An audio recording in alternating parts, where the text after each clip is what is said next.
what I want pet owners to know is that it may be something they have to keep an eye on for the future. It's not going to be major stuff unless it is a grossly improper diet or your pet has an allergy to one of the ingredients. Is that it's going to be stuff happening almost at a microscopic level, at least at first. And then once it manifests, that's when you're at the vet for a vet visit. And so that's where sometimes it's harder, is that you can't see it, so you're not thinking about it. And by the time you see it, is it too late, or can we repair that?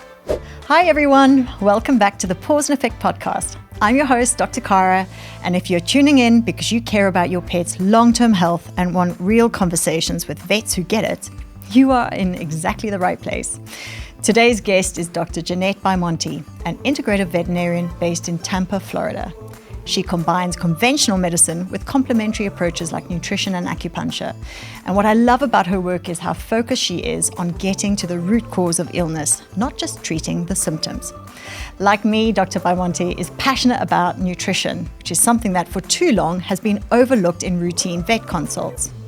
Today, we're talking about why nutrition should be a standard part of our conversations with pet owners, what we miss when we assume that they're not interested, and how we as vets can create more space despite the time limits and busy consults to have these important discussions.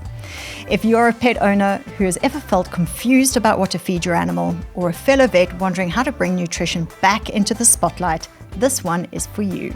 And as always, if you find these episodes helpful, please consider liking, subscribing, and sharing the podcast. It helps us keep having honest, unfiltered discussions that benefit both pets and their people. Right, let's get started. A very, very warm welcome to the Paws Effect Podcast. Thank you, Dr. Jeanette, all the way from Tampa. This is very, very cool. Thank you for agreeing to chat to me. Thanks for having me here. This is really cool what the internet can do these days. I know, I'm so excited. So you are a veterinarian. You have a slightly different approach, which I'm hoping we're going to discuss today. But what I love and what's really resonating is you have as much of a passion for nutrition as I do. So I am so delighted that we can have a conversation about the importance of nutrition, the kind of conversations we're having with owners, and why it's so important for our pets that we tackle this. And you are obviously very active on social media. You're putting content out there in order to aid pet owners. Where did the interest start? Where did the interest in nutrition first come from? I really love that question, and it's really nice meeting another colleague, another professional who also values nutrition. It's almost like the feeling of coming home when you're really excited for it. And ironically, it started with my own health. I developed a very severe dairy allergy back in 2019 after having no allergies, not even seasonal allergies. No one in my family did. And being a doctor, I thought, well, this has to deal with my gut. So how can I fix this? And going to doctor, kind of being shuffled around. I finally found a doctor, a functional medicine doctor, who really sat down and talked to me of kind of a panoramic view of my health. But we talked about food and cutting out certain ingredients and being mindful of certain ingredients. And yes, there was supplemental support to help heal my gut. And while I don't know today if I'm still as allergic because I still don't eat dairy, I started to wonder, how can nutrition impact my patients beyond them just being, their bowl being filled just for them to eat, just for it to be for them to survive? How can it impact their health, their longevity, their quality of life? And for the pet owner, who I'm really dealing with equally as half the time, how can it impact their investment into their dog, into their vet visits, so they're not pulling their hair out, so they're not there for another ear infection or stool issue or urinary issue? How can we potentially use nutrition as part of that toolkit so that way we can help lessen the vet visits and help extend the life expectancy of their pet? I totally agree. And I mean, this has been, or it feels like, perhaps because I'm based in South Africa, but it feels like it's been a long time coming. We are often in a situation where consultations are limited by time. And I think there's been a general perception, perhaps misguided, that owners don't really want to talk about nutrition, and we don't really have time for that. Is that something that you can find relatable? Or is that something that you've definitely not had with your clients? I absolutely see that, and I wonder where it's stemming from. I think there's multiple gaps there. I think they're not educated on the importance of the nutrition that they're giving their pet, their dog, or their cat. that they simply think it's for them to just survive and that really it can help them thrive. And I think it's also on our side as the veterinarians that we don't maybe put as much interest into it, that it's like, here are these few brands, feed them. And I feel in my experience, I'm a relief travel veterinarian. I've been doing it for 5 years. I've been to probably 75 different hospitals. So I've seen a lot, is that I feel like sometimes nutrition is not talked about unless we want to maybe criticize the pet owner or not agree with them. Like that's the only time it's talked about. I go into multiple hospitals. I'm not at the same hospital routinely. And I always want to know what my patient is eating. And I can't tell you how many times, oh, they didn't tell me or I didn't ask. And I think the they didn't tell me circles back to what you're saying, is that they don't know how important it is. So they're probably not going to relay that information until we ask them, for them to know it is important for us to know that and have that conversation. So the starting step is included in your conversation in terms of your history taking, discuss what are they doing, what have they done historically, and how could this actually now be part of the condition or the reason why they're here to see us. 1000%. I think just as much as we ask them, are they coughing? Are they sneezing? Are they having diarrhea? And we're taking their temperature and we're getting their weight, and maybe we're taking a heart rate or any vitals we're getting, that should be part of the history taking or the vital assessment, is what are they eating? Not only to make sure, is it good? Could it be better? Is it best? Also, pet owners rely on us to maybe relay information if there's recalls or there's something that could be done more specifically for their pet. And so they're relying on us. And so nutrition, unfortunately, is kind of like the redheaded stepchild, that it just gets pushed aside when it is just as important for everything else that we're looking at for that patient's health. I mean, and I totally relate to that because, like you're saying, it's sometimes part of the conversation when, say, there's a vomiting or diarrhea situation and you're having to make a recommendation of them modifying what they currently are on, with the view of them always going back to what they're generally feeding. And that seems to be a relatively easy talking point, but there are quite contentious conversations that occur when we bring up the topic of pet food. Why is that? Why is it that people respond? Do they feel threatened by the conversation? Do vets find it really difficult having the conversation because they don't feel knowledgeable enough about it?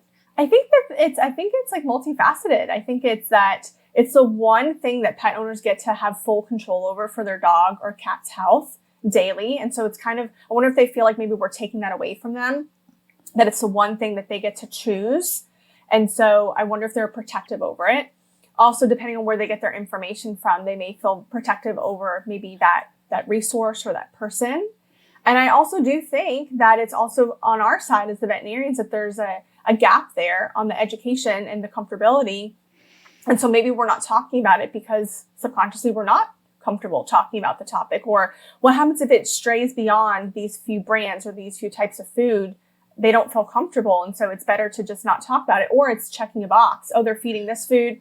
Okay, I don't love it, but whatever, it's okay. And I think that there's a gap of education on our side too, on encompassing it from a very panoramic view on it's not just these few brands or these types of food, that it goes well beyond that.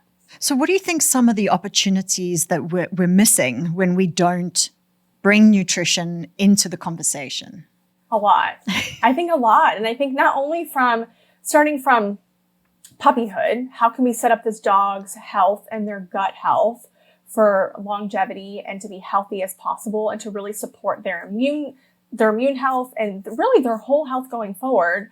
But how can we have these conversations, especially for these sick dogs? Like you mentioned, the only time sometimes we talk about the food is when they're having vomiting and diarrhea. What about the ear infections? What about the allergies? What about the arthritis? What about them being overweight? What about an endocrine disorder? Like, how can we support this dog? I'm not saying we can reverse these conditions with diet alone, but how can we use the food in their bowl to support these that maybe they're not at the vet very often, or maybe they don't need the antibiotics? Can we do this with the supplement wise? And I think that if we can address it to really be as part of their health, just as like we would do blood work or x-rays or an antibiotic, that it is just as valuable. And I think it really starts with us educating. I think it also starts with us that the food that we carry at the hospital, not necessarily the food like prescription food, but the treats we're giving these dogs, I really think it starts with us with the standard of what are we offering them and what are we saying is okay to feed as a snack or a treat, because they're kind of mimicking us. Well, if you go to the vet and they have this type of treat and then they go home and buy it, they think, well, surely it's good because my vet is offering it to me, when really with the ingredients in it, if we were educated on what these ingredients did, would we still want to offer it to our patients? Oh, that is so true. So we should be setting the example and actually really scrutinizing the kind of things that we keep on our shelves, so that we are sort of exposing our owners when they come into the practice, for example, to the right sources. Absolutely. And I think the really cool thing about dogs or even cats, and let's just say any companion animal, any furry family member, is that no two are the same. So what may work for one pet may not work for another, and that's okay. It's okay that if this type of food doesn't work, or you've always had a certain type of breed your whole life, and it's okay that you can go against the status quo, or that can be a different type of food. And I think that we put ourselves and our patients in a box, and that's the last thing we need to be doing for their health, because how can we use, again, the ingredients in their food and the type of food that we're feeding them to really support their health? And it goes well beyond them just getting to 15 years old or 12 years old or 16 years old. It's like, how can we get them to that age and then live so well that they look wonderful for their age and that they're living a quality life, rather than, again, we're checking a box that we got them to the age of 15. But what were the last few years of their life like? That is a really good point. We're wanting longevity, but we're also wanting quality of life. And we can offer some support in terms of dietary management of quality as well as longevity. Absolutely. And I think I have a hard time thinking about any condition out there for dog or cat that can't be improved or supported or elevated with what is in their bowl. I can't think of one.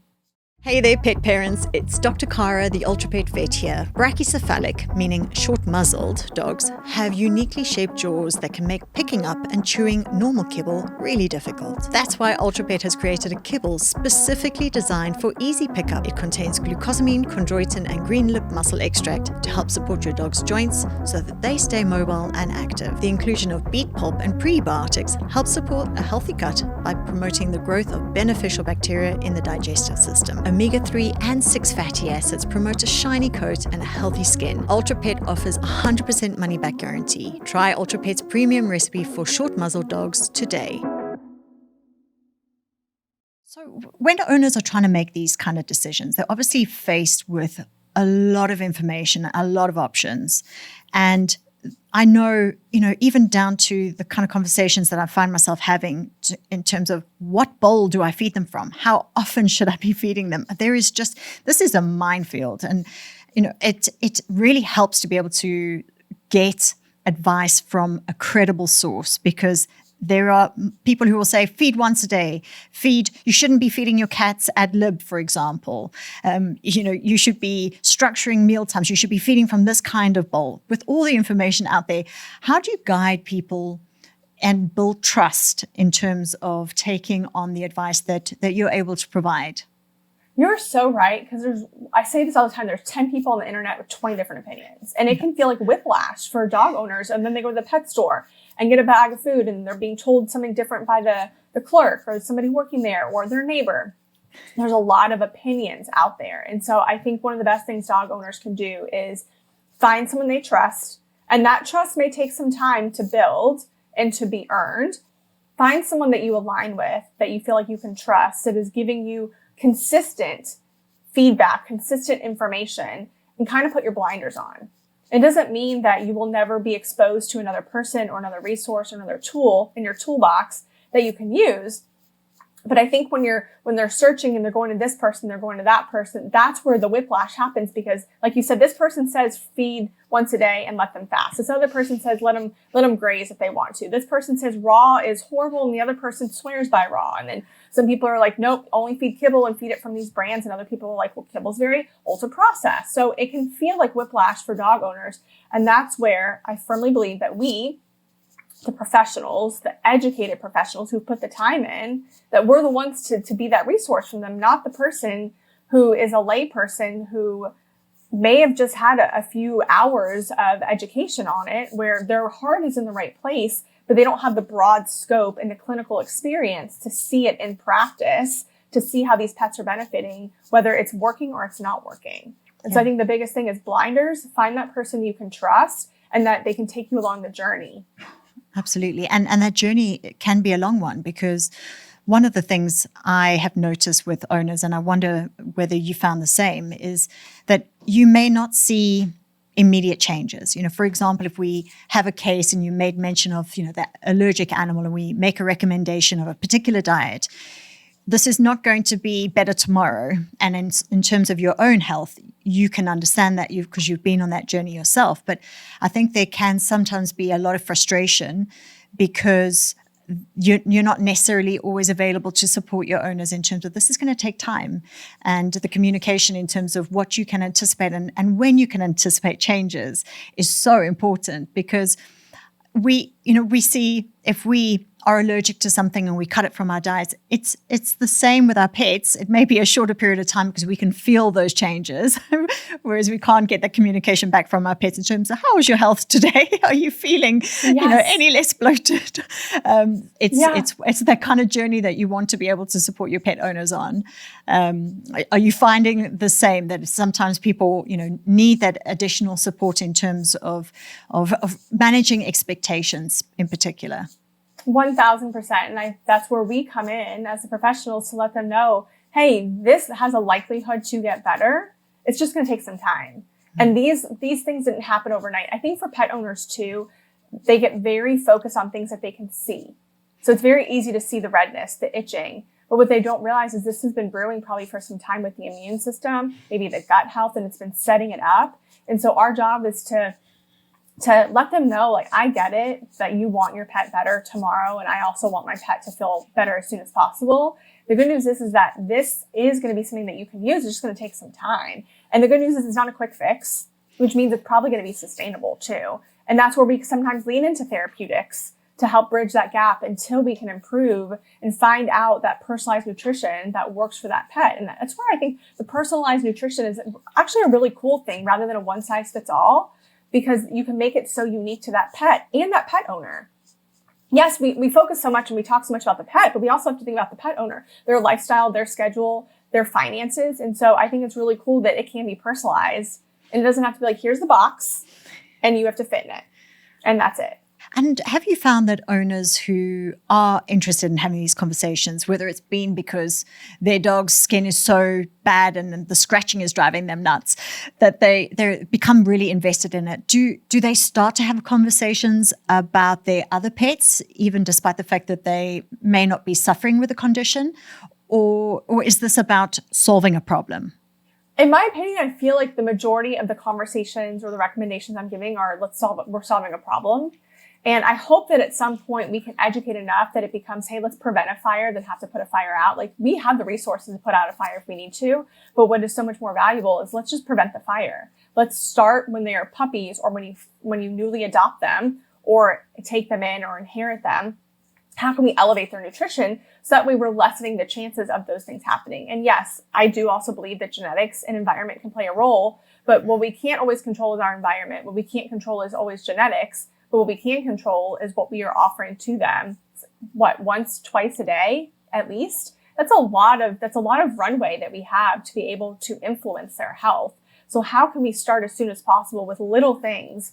And it doesn't mean abandon the bag of dog food that you buy off the shelf. It means how can we elevate their bowl? If that is what works for your lifestyle and your budget, what are other ways that we can do that? Whether it's supplements or it's fresh food toppers or it's treats. What can we specifically do for that pet and that pet owner to help elevate it? And again, that it's not this all or nothing mentality. Right. So it's being open to the discussion and the owner's needs. So if it's a case of saying, I really want to be able to feel like I'm rewarding my pet, it's talking about how to do so safely. Or I need the convenience of being able to feed food regularly and know that it's a balanced meal, and being able to support that pet owner in doing just that for their pet without having any deficiencies or any unbalanced diets. Is that generally the approach? It is. And I think that if we can also empower our pet owners and educate them on what to look for, because it's very easy for us, and I'm sure we both have seen it in our careers, it's very easy to recommend a diet. And then that diet, they change. Their CEO changes. Maybe they get bought out by another company. And so their mission changes. It can happen. And so, yes, I think it's great to be like, here are some examples that you can do. But I think also empowering the owner on what to look for is really valuable too. So that way it also can meet their expectations on, they feel equipped and they feel like they're part of the conversation. And it goes back to what we were talking about in the beginning. I think that sometimes they're so protective over it because they feel like it's the one thing that they have full decision over their pet's health and influence. And so if we can educate and empower them on how to make these decisions, that also may in turn influence their expectations too. But I think a lot of it starts with conversations on being very candid that this may take 12 weeks or 16 weeks, or it may not be the first diet that we try. But I think long as they know that we are in it with them, that we are a teammate, that they're going to be more inclined to want to pursue this journey. So when you find yourself in a consult room with owners that have got very strong opinions, how do you navigate the conversation when they're already clearly influenced by marketing or misinformation that's out there? My favorite thing to do is get curious. I love to ask questions. And I think it lets them know that, like, I'm not here to scold you or reprimand you or shame you. I'm here to genuinely be curious about, like, what's your mission behind feeding that? What is your goal? Like, tell me a little bit more about why you're feeding that and why you're so passionate about it. And it's really opened up the conversations. And I literally have seen pet owners' shoulders drop when I get curious.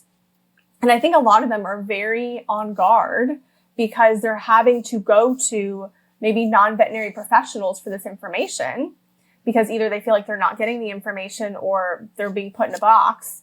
And so they feel very protected and guarded over it. And I think the biggest thing we can do is get curious and ask, and it opens up the conversation. And sometimes when they tell me, I'm like, well, you are on the right path. I do agree with you. And maybe I didn't see myself saying that initially when I asked them the questions, or it allows them to feel safe that, like, this is a conversation that's two ways and not one-sided. So that way they can provide the information and we can see, like, is that the very best based on your lifestyle, your budget, and your dog's health or cat's health? That's a great approach. And I totally agree. And even if it's something that you can see is not necessarily the right timing for delivering an opinion, which is sometimes very tempting for us because we're problem solvers. And when you see a solution for something, particularly if you are limited by time, you want to be able to provide an answer for it. So if you see something that is glaringly obvious, it is a difficult, or it's a different approach to take when you're managing the nutrition conversation. And so I like the curiosity about it. I think it definitely opens up the conversation. So have you found ways, and if you can discuss the ways that you found, if you have, to simplify the conversation, especially when you sense from an owner that they might be a little bit overwhelmed, that they maybe just want to be told what to do?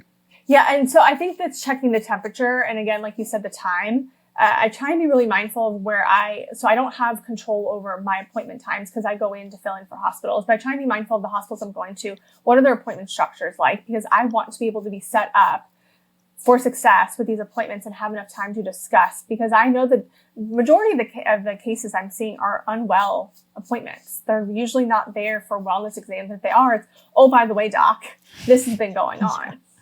And so I think it's holding space for it and having the time for it.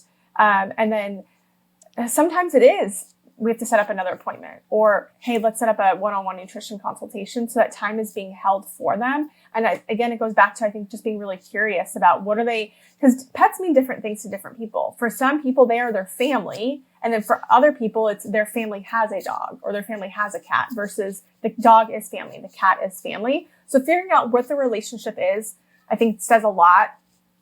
And figuring out their lifestyle, figuring out how much they're wanting to invest, and not necessarily price-wise, because I think there's this misconception that price equates to quality when it comes to pet food, and that couldn't be farther from the truth. And so I think one is just explaining that to them. So it and that usually gets their attention, and they're kind of like, okay, I'm listening, because they want to, I think, do the best for their pet, but be really economical about it.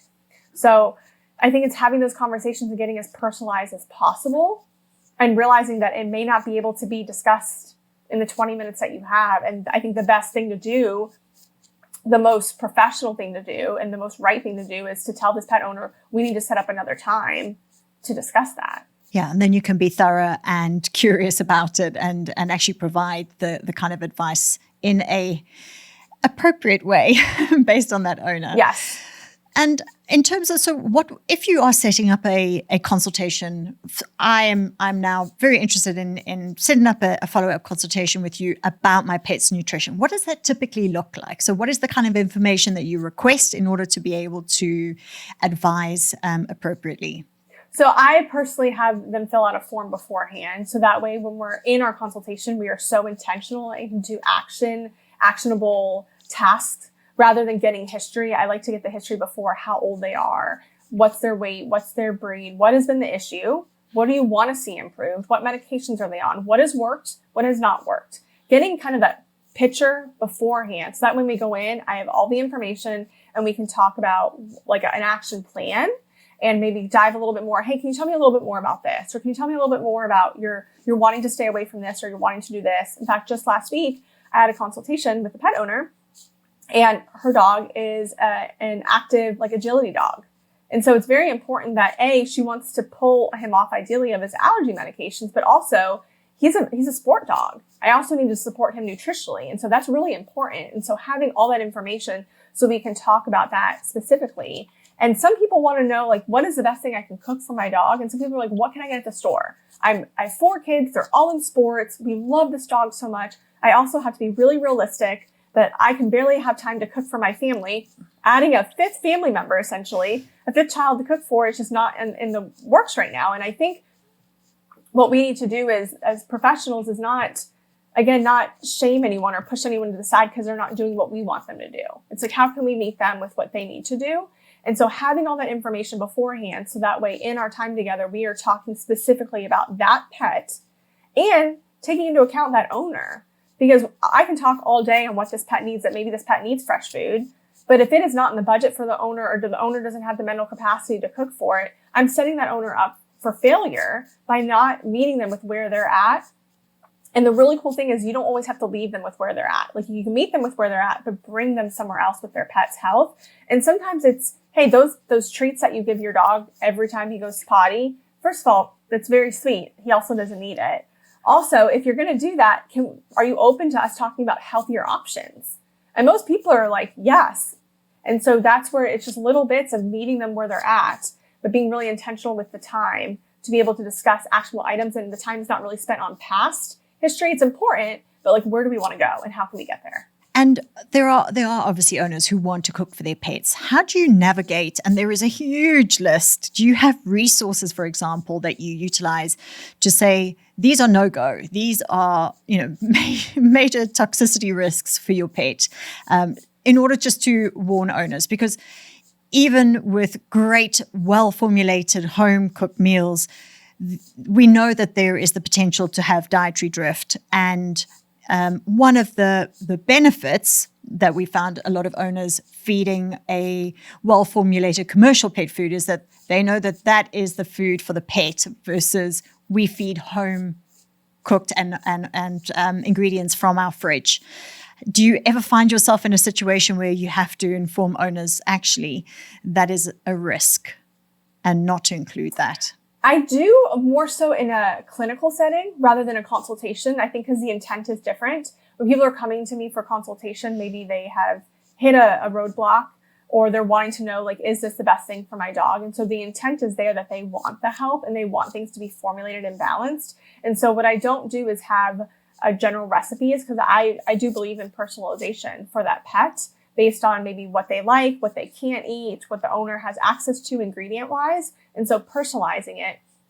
I'm very mindful, I will say, kind of going into like staying away and not including, and not necessarily, I feel like most pet owners these days are aware of the common toxicities, but more so getting on a deeper level with them, that if they're coming to me, 8 out of 10 patients have a medical condition and that the owners aren't necessarily wanting to treat it medically, but like, how can I support my dog so it's not getting worse?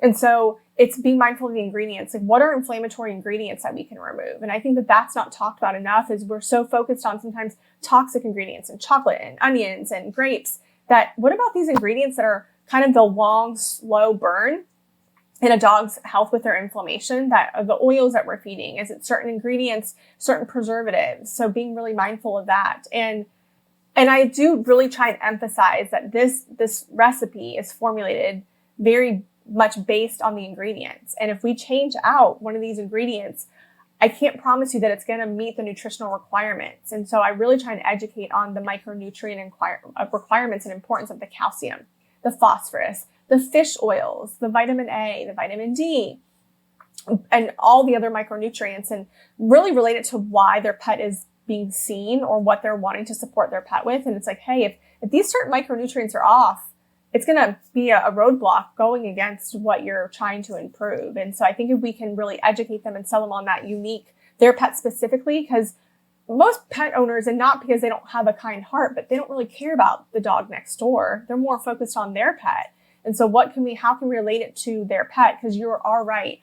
I see many pet owners coming in with a smile on their face that they're cooking for their dog. And I feel a little sad that I'm going to turn off that light bulb in them a little bit, because I'm like, your intent is in the right place. And I get it. Fresh food is one of the best things you can give your dog. And there's a way to make it better. Because when you're doing just white rice, ground turkey, and green beans and a dollop of yogurt, I'm like, your dog is not getting what they need. And I think because it's like, you kind of hit on it, it's the expectations of the timing. And right now is that they're not seeing the issues right now, but they're going to manifest later. And so they have a hard time conceptualizing that this is going to be an issue later. And I also think sometimes it's not pinpointed when that dog comes in maybe 6 months from now or a year from now with issues with like their skin or their GI. It's like, well, could that have been potentially brewing because of this imbalanced diet, that we don't have the proper nutrients to support a healthy skin barrier, a healthy gut structure, so that there's no leaky gut issues. So I think that sometimes we don't pinpoint, and we think about it like what caused it right now, like what happened the last few days, rather than what's been building for this. No, I totally agree. And in terms of, we now, and I understand why pet owners sometimes feel overwhelmed, because, we talk about differences between dogs and cats, and then feeding for their appropriate life stage, from puppies to adults to, early seniors to very late senior with all the requirements and disease processes that we see in our aging pets. How do you have that conversation in terms of how frequently should owners be reviewing what they're feeding in order to sort of mitigate some of those issues? I'd love for owners every time they get a new batch to look at it. And I know that's probably not realistic, but that is one of the best ways to ensure that we're keeping these pet food companies honest too, and upholding to what they're saying, what they're promising, is to check the front of the bag. What are they promising on the front? And then on the back, does it match that? And I think that's extra time, but also there's a trade-off, right? So if you're doing that on the front end, are you preventing now vet visits and a decline in your pet's health by just double checking, okay, does everything look the same? And maybe that's just something as granular as you take a picture of it when you first started that recipe or that diet or that formula that you purchased. Here were the ingredients and here they were on the list. And maybe you just reference it every time. And I know that sounds like a lot, or every other time. And I think that's the biggest way to stay on top of it, because it's very easy, again, to list a list of brands, but they could change. Prices of commodities change, so their recipes may change. I've seen it twice now in the last week. Dog food's making a promise or a claim on the front of the bag, a key ingredient, or this is all our food has.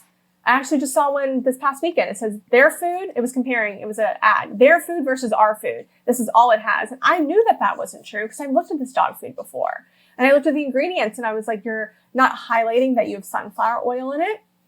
Yes, dogs have an omega-6 requirement, but also we can get that from nutrients. We don't need to feed them a very high omega-6 versus omega-3 ratio oil that potentially for some dogs is not a good fit because of that inflammation imbalance. And so I think it's being really mindful of the biggest thing is telling pet owners, let the front of the bag grab your attention, but let the back of the bag tell you the whole story. Because it's very easy for dog food to say key ingredient, coconut oil. And then it's like third from the last on a list of, 30 ingredients. And so, no, it's not a key ingredient. And so I really think pet owners being educated very simply on what to look for and how to stay on top of that is the most empowering thing that we can do for them, rather than here's a brand, go to the store and buy it. Because I even double check my dog's food because things can change. And so I think it's good to give them examples and why we're mentioning those examples of brands, but also letting them know here's also how you can double check that, how you can feel empowered going forward. Unless you want to come see us every few months and make sure that the food's still good. That's good advice. Now, what do you say to owners who are going on to Google and typing in recipe for 8-year-old dog or cat and going and, like we would, cooking it up and feeding that as a meal every day? What are the risks, and how do you go about explaining the risks to your pet owners? First, I commend them on wanting to be so empowered and influential and informed about their pet's food. And their intent is, like, their heart is in the right place. Their intent is there. And how can we make sure that it is safe and that their intent and the money and time that they're investing is being used properly? So first, it would be like, who are you getting it from? Like, who is this person? Do you feel like they're a trusted resource, or are you grabbing the recipe because it's the first one you found on Google and it's the cheapest one? So who formulated the recipe? You have a way to check this recipe to make sure it's formulated correctly. Is there a fact check? Whether that's finding this recipe again from somebody else, be like, okay, it's pretty similar. Also, who's this recipe for? Is it for a dog or is it for a cat? Do you have a dog or a cat? How old is your dog? How old is your cat? What is their weight? And so that is taking it into account as well. Because like you said, it's possible that it's not going to do well for them. And not do well for them is like, it's going to upset their stomach, but is it going to support their health? And so how can we ensure they're getting it from a reputable source? And I will say, if it is just vegetables and proteins and some other food, like a yogurt, I guess like a yogurt, I feel like that's what I most commonly hear, is that it's not balanced. Unless you're specifically adding a little bit of, I would say, unfamiliar or non-mainstream ingredients like eggshells or organ meats or some powders, it's not going to be balanced. There's no, even for us, and I see owners' eyes get really big. And in fact, just yesterday, I saw a pet owner, they're like, well, I'm feeding them, when I brought up the whole balanced concept, he's like, well, I feed a whole bunch of vegetables. And I think for people, we think balance is having protein, carbs, and like vegetables on our plate. When it's like, no. What I mean balance is that it's meeting their micronutrient requirements. It's most of the time it's meeting their caloric requirements. And I can't tell you if it's appropriate, because you and I could eat our calorie requirements in a day with carbohydrates, but it doesn't mean it's balanced. And so I think educating people on what balance means and the pros and the cons of it being balanced or imbalanced, and letting people know kind of what to look for when they're buying these recipes online. That if it's just a bunch of traditional meats that you would buy at the grocery store with 1 or 2 carbohydrates, maybe in the form of fruits or vegetables or a starchy carb, it's not balanced. There's no way. We don't even get all of our micronutrients from our food. It's just most people don't realize that because they're not seeing a doctor who's pulling the appropriate lab work to show them that. And so we don't either. And so I think we think that we do because that's just traditional medicine, is that, or you go to, the grocery store and you get a multivitamin. And so that's what a lot of other pet owners think is, I'm going to add this multivitamin that you get online. And the multivitamin is not a true multivitamin. A, because of what's in it. And B, well, that multivitamin needs to be tailored to that pet specifically based on what they're eating. And not just what they're eating, but how much they're eating. Because they're going to get nutrients from their food, but they're just not going to get all of it. So I think pet owners being educated on all that, and I think it goes back to knowing what to look for. And so if they're just seeing a whole bunch of meats with a few starchy or a few additional ingredients that are in the form of fruits, carbs, or starchy carbohydrates, it's not balanced. It should unfortunately give them a little red flag. This is probably not formulated correctly. Now, what are some of the obvious signs that we can tell owners just to keep an eye out for to indicate that their diet is not appropriate for their pet? What are some of the things that flag up that you can say generally that can be managed with better or a change in terms of the regime? It's a great question. And what I want pet owners to know is that it may be something they have to keep an eye on for the future. It's probably not going to be immediate. It could be, but it may not be immediate. This is stuff down the road. So coat quality. What does the coat look like? The skin quality, the likelihood of infections, the ear quality. Are they getting ear infections? Their stool. What does their stool look like? The volume, the color, the consistency, the frequency, how their pet moves. how are they moving? Are they moving better? Are they gaining weight? Are they losing weight?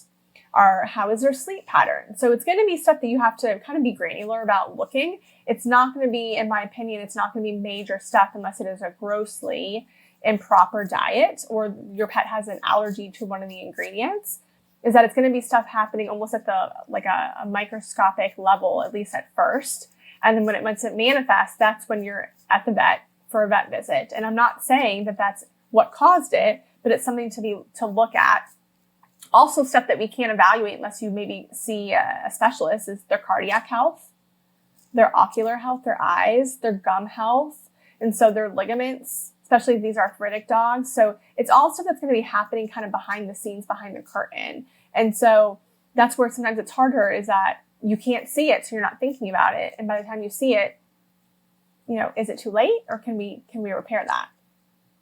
And in terms of breeds that are more prone to it, is it generally purebred dogs that we tend to see more nutritional sort of requirements for versus the mixed breed because, hey, genetically they maybe are have a little bit more vigor? Do you see breed traits in terms of breed predispositions to particular diseases that you go, well, you need to be aware if you're going to get, for example, a Jack Russell, that you need to monitor for itchy skin because this is very typical in this breed of dog? Is that something that you advise owners on even before you see any issues?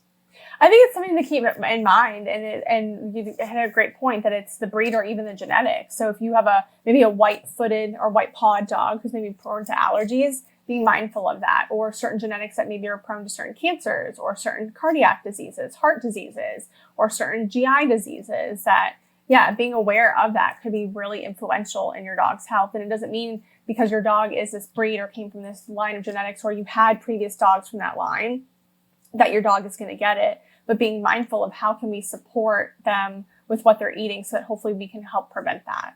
Let's talk and let's just touch, if you don't mind your opinion, on some of the trends. So things like the vegan diets or the carnivore diets. How do you approach this, particularly when people want to try it? So I, again, get curious. What is leading them down that path? So that way I can either correct something or, okay, this is why they're feeding it. How can I make a recommendation that's going to align with why they're wanting to feed it, but I know it's going to be better for them? So is it because they're vegan and they don't want meat in the house? Is it their own perceptions? Is it because the person at the store or online or TikTok told them?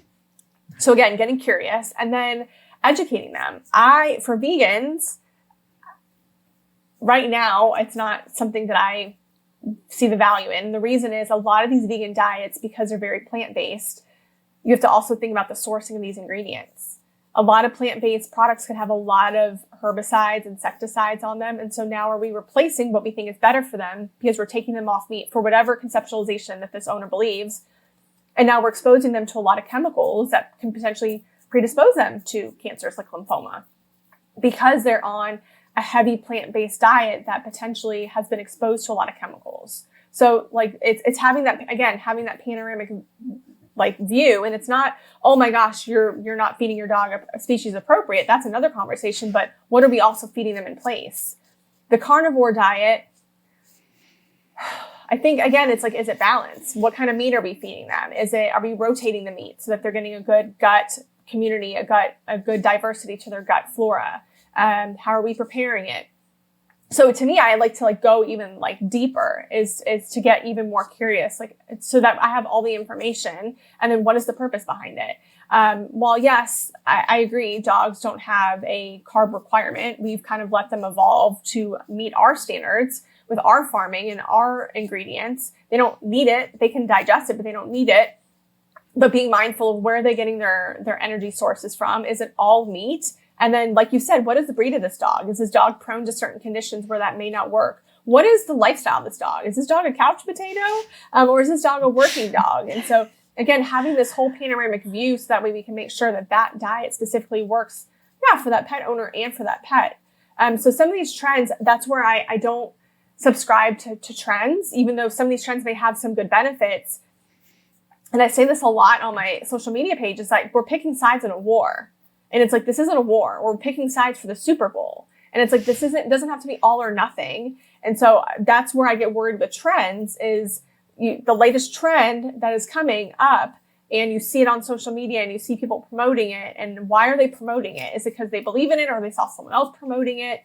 And then what's the health benefit? Like, can they actually back up the health benefits for it? So I always get a little cautious about trends, not to say that some trends don't have some benefits or there's a concept of the trend that is beneficial, but I don't buy into the latest and the greatest, other than I'm like, okay, that backs up the whole premise of what we want their nutrition to be. That is really great advice. And I mean, you produce your own resources and your own training tools, but how much do you provide owners in order to inform them so that they don't feel that you're taking on a biased view, or again, your opinion of it, with sort of evidence-based nutritional support?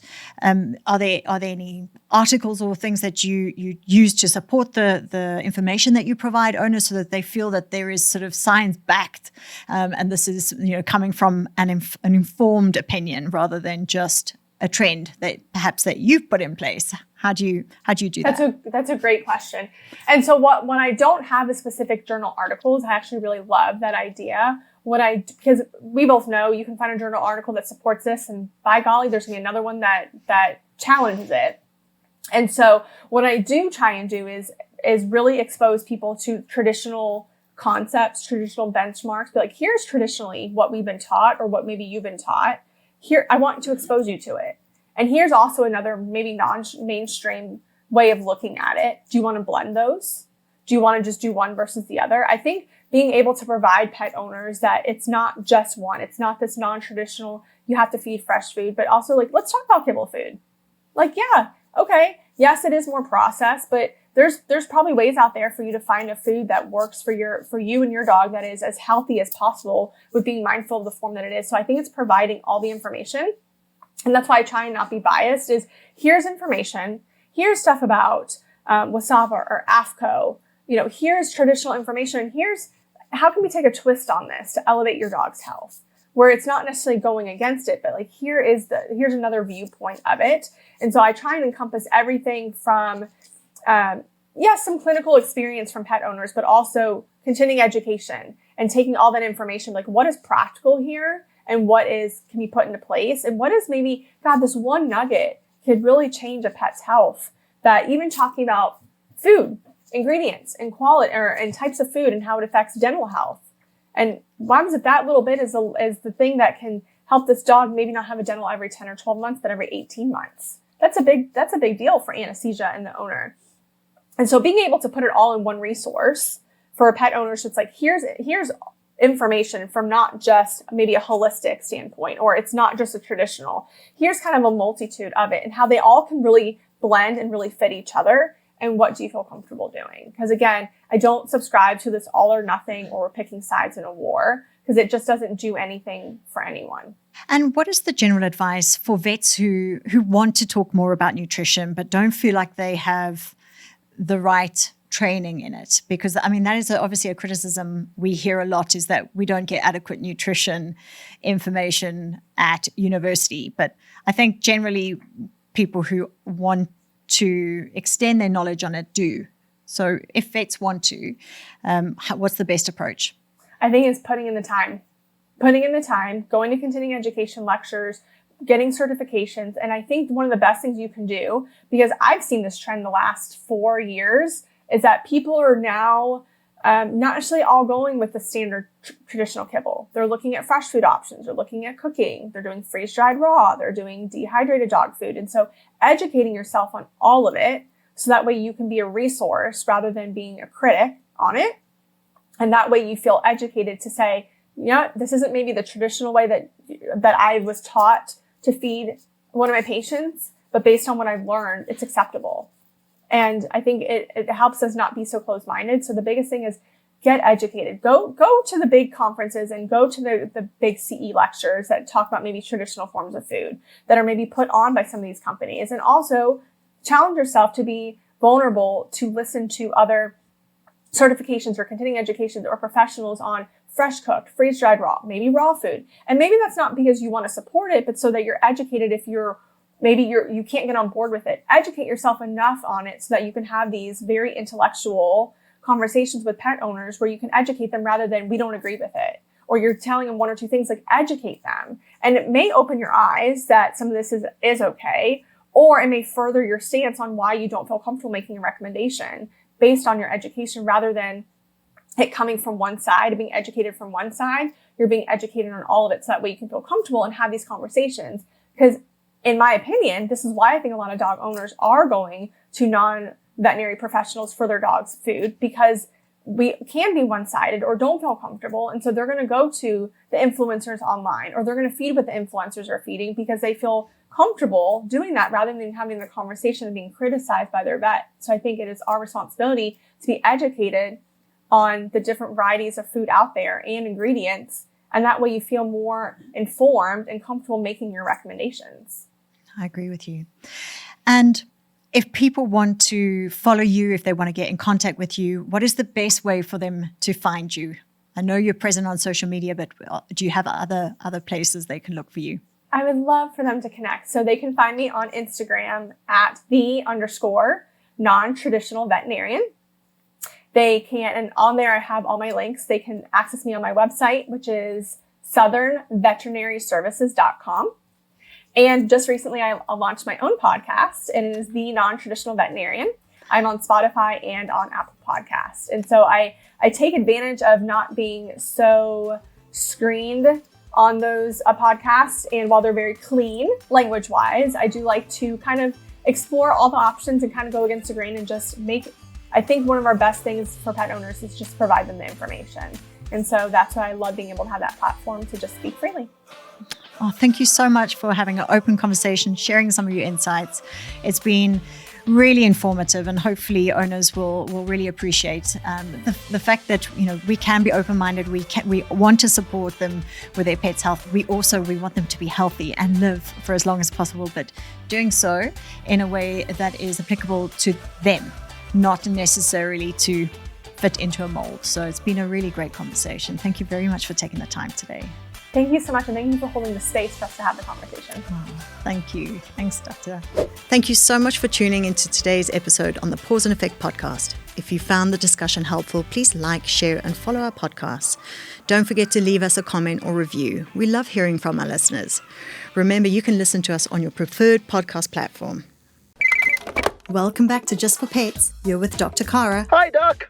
It's Justin the Jack Rossi here, and boy am I itchy. Are you on a hypoallergenic diet? Hyper what now? Changing to a special diet will really help. And Just for Pets have a massive range. And flea and tick medication, special shampoo. Ooh, how quick can you get some? Order today and we'll deliver pronto. I feel better already. Justforpets.co.za. Vet approved, pet adored. Get it all to your door.